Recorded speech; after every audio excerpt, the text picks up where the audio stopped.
What's up, guys, and welcome back to another episode of What If Civilization Started in a Nuclear Fallout. And in this episode, I will be reviewing the most recent layers that I added. So let's go ahead and see that. First thing I added was the rivers layer. I'm still trying to improve the rivers, like here in the Sahara, and then in Zealandia, I need to do some improving. But for right now, it looks decent. But yeah.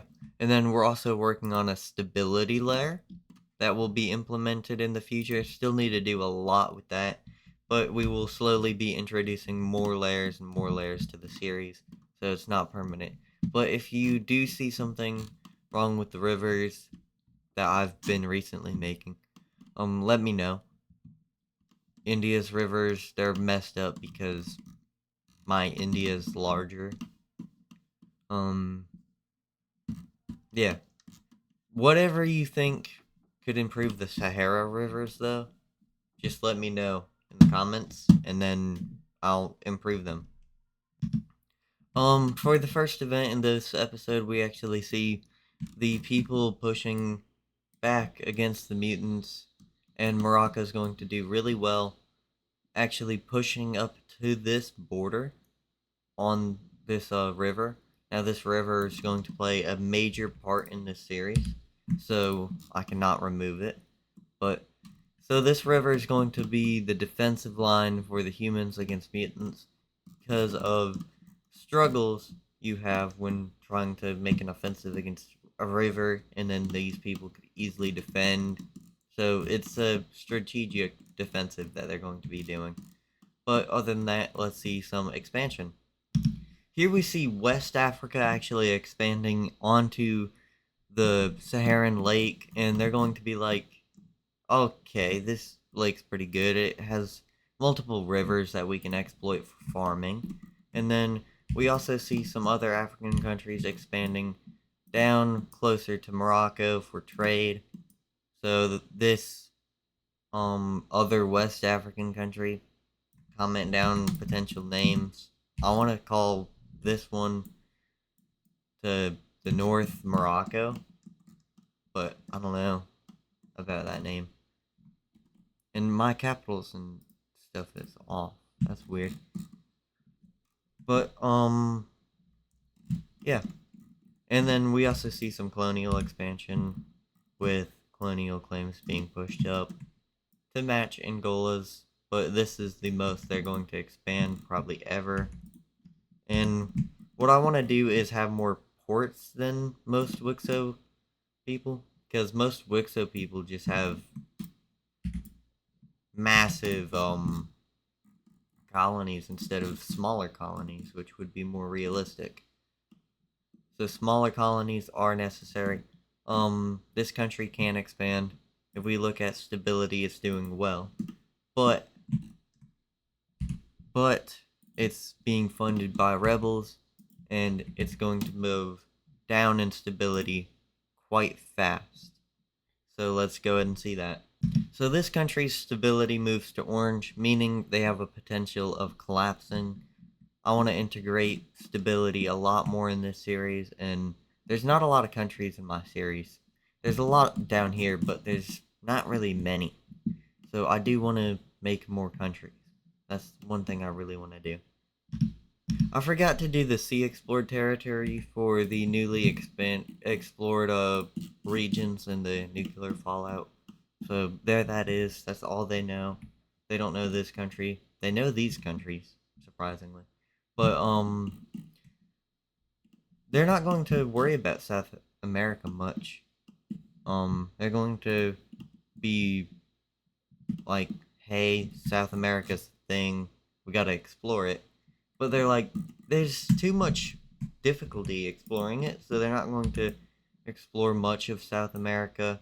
And these colonies in West Africa, they're just going to expand a little bit.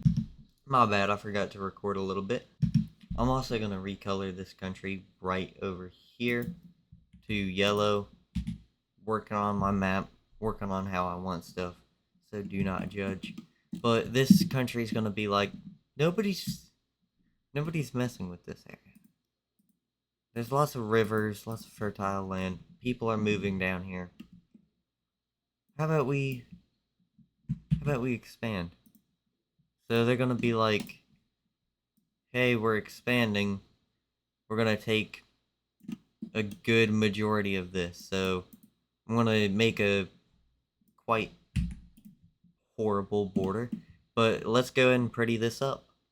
So this yellow team expands like so, and the other countries are like, oh god, we need a treaty to divide up Africa very soon. So they're going to come together in in what could we do? What city? So here we see these countries meeting up in Madagascar for the first Madagascar conference. So let's see this conference play out. So these are the West Africa borders that I've drawn up so far with the first Madagascar conference. But this next conference is going to be for Mozambique, Tanzania, some of the other nations. And they're just going to colonize real quick. So let's go ahead and see that. Here we see Madagascar lands in India. But once they do this conference, dividing up some parts of Eastern Africa and Arabia. So this is how Arabia will be divided in this series. It's just glazing the mutant country over here that I absolutely love. So I don't have stability for this country, but it's really unstable. So what we see here is the whole country just folds into chaos. And no country knows what to do. The people in here, they're killing each other. Everybody's unstable. So they decide, like, hey, the government's totally collapsed. We should do something. And then they start dividing this country under different governments to try to save the people from unjust, no laws, just an unstable government. Everybody's destroying each other, basically, because the government failed. One thing that will happen is the red team is forced to not take any land.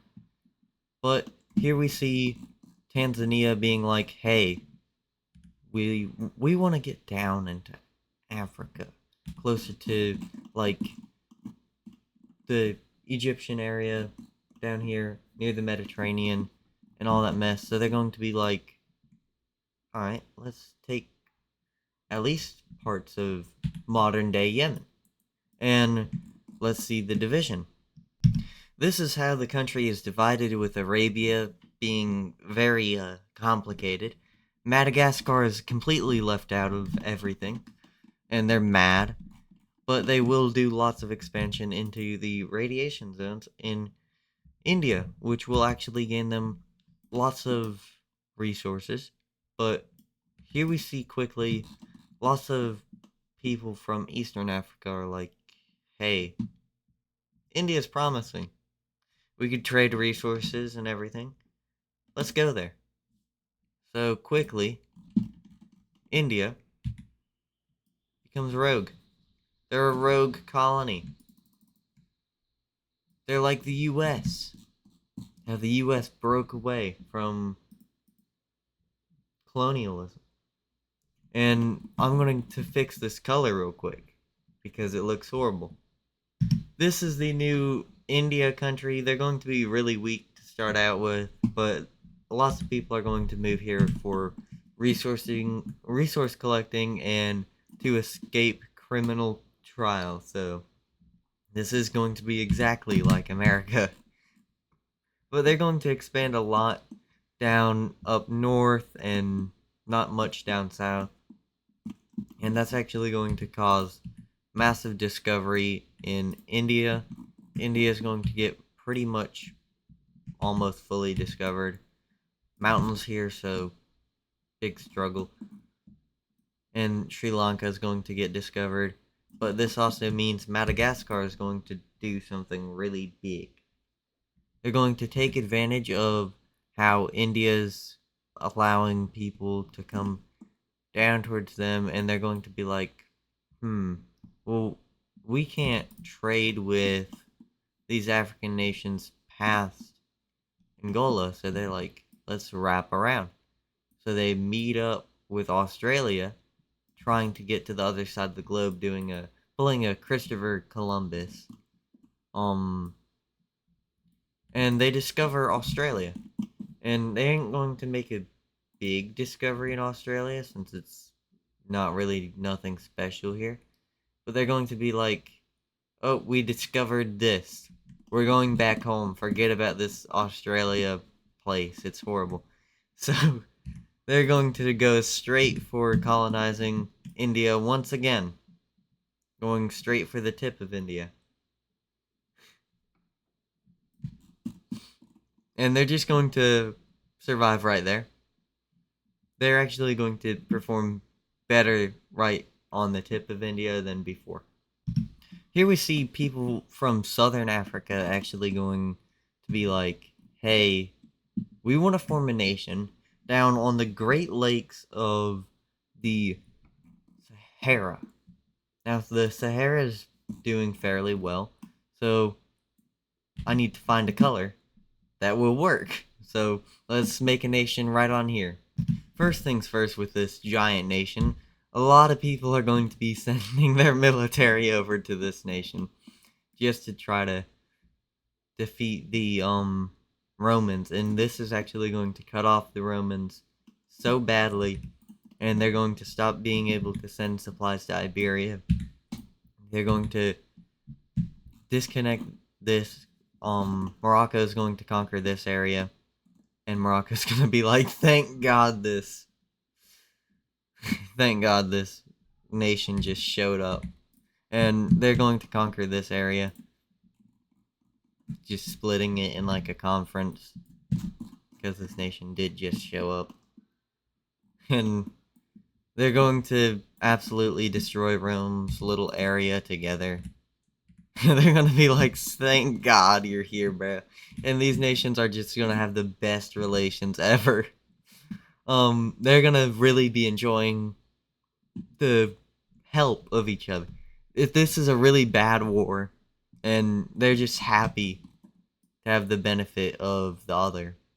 And they're also happy to have the benefit of the rest of Africa. And these two are just going to become best friends right off the bat. Not even a question.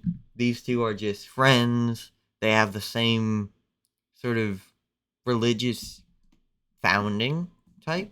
Not the same religion, but their religions were founded similar. So they're pretty similar in religion, but they're also going to start invading into Rome a lot. And they're just going to sit at that. They're going to be two very militaristic countries, so it's going to suck for them. But these guys, bear with me for a few episodes.